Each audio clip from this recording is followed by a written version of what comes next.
When we examine history, we have seen examples of how language has evolved through time. When society has changed into something that is more complicated and more revolutionary, we can see a lot of changes even in language, because people tend to find the presence of other things that never existed before. That's why we see something that is very clear coming from government side. That as society modernizes, there is a need to adapt and evolve. There's a need for language to adapt and evolve in accordance to this modernizing society. Because we see here that language is a basic form of communication and understanding among humanity. That without language, we wouldn't be able to understand each other. We wouldn't be able to debate the way we are debating right now. That's why society constantly changes the attachment of meanings and symbols to particular words, to particular gestures when we talk about language. And this is something, and this proves that language has to be dynamic and has to be adaptive to changes that are happening on the ground. That's why when we talk about international and national organizations like Oxford Language, Cambridge Language, Centro ng Wikang Filipino, or even Instituto Cervantes, we see that these are organizations that, number one, promote the use of language and words into society, and number two, puts former subcultural language into the mainstream. Number three, standardizes the use of new words, syntax, meanings, and these are things that are very important because there is a need for there is a need for us to formalize in order to have the use of language applicable to everyone. That's why the question of this debate ultimately lies: is the influence of these bodies legitimate and beneficial to a point that we should support it? And we say that it is legitimate and it is worthy of support when it makes language responsive to the changing ways of society. That's why this is what we're going to talk about, and this is something that I'm going to prove by talking about how the process on how these bodies actually make language evolve, make these languages evolve. But before I continue, yes. This is contextualize how these bodies operationalize these kinds of roles that you hold. The perfect segue to my first argument, because I have said that I will be talking about what the process on how these bodies actually make languages evolve.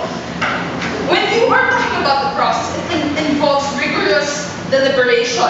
You talk about how these organizations are ultimately well represented by different sectors of society, or by different sectors of language pundits all over the world, or even all over if it's international, or all over the country if it's national, like the Centro ng Wikang Filipino. These experts are to say whether terms are actually outdated, whether terms have to evolve, whether words have to be there are certain words or syntax that have to be added by formulating certain rules or for formulating certain words. We say that they can when they see that there is a need for this to happen, they see that the language is no longer representative of what society is, and then they deliberate on the change. They deliberate on additional words and additional syntax at the end of the day. But how do they ultimately determine whether these things have to be changed, or these or some words or rules in using language have to be updated? We say that it still comes from organic change, but then we tell you that organic change by means of the clamor of people to use certain words or to use certain syntax the way they're actually using it right now. That's what we say, that organic change ultimately is not enough for us to have a formalized set of new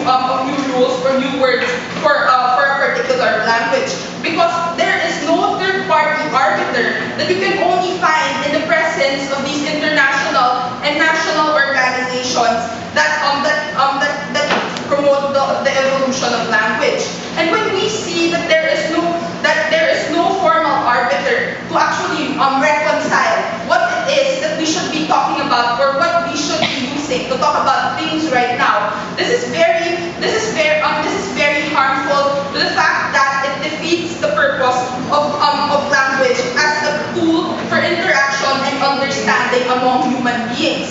This is a very grave harm.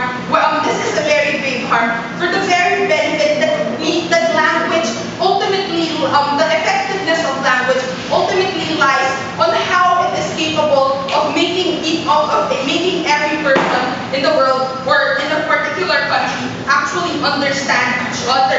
And you can only do that when you have people to set rules, when you have an organization to set rules and standards on how these people can ultimately find the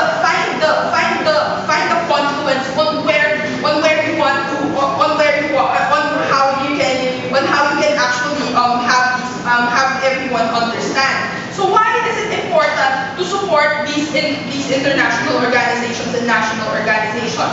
Because they make clear-cut decisions on language that you wouldn't find if you do not have a third-party arbiter. When you do not have a third-party arbiter, it's more likely to be a scattered use of a particular rule, a scattered use of a particular new word that would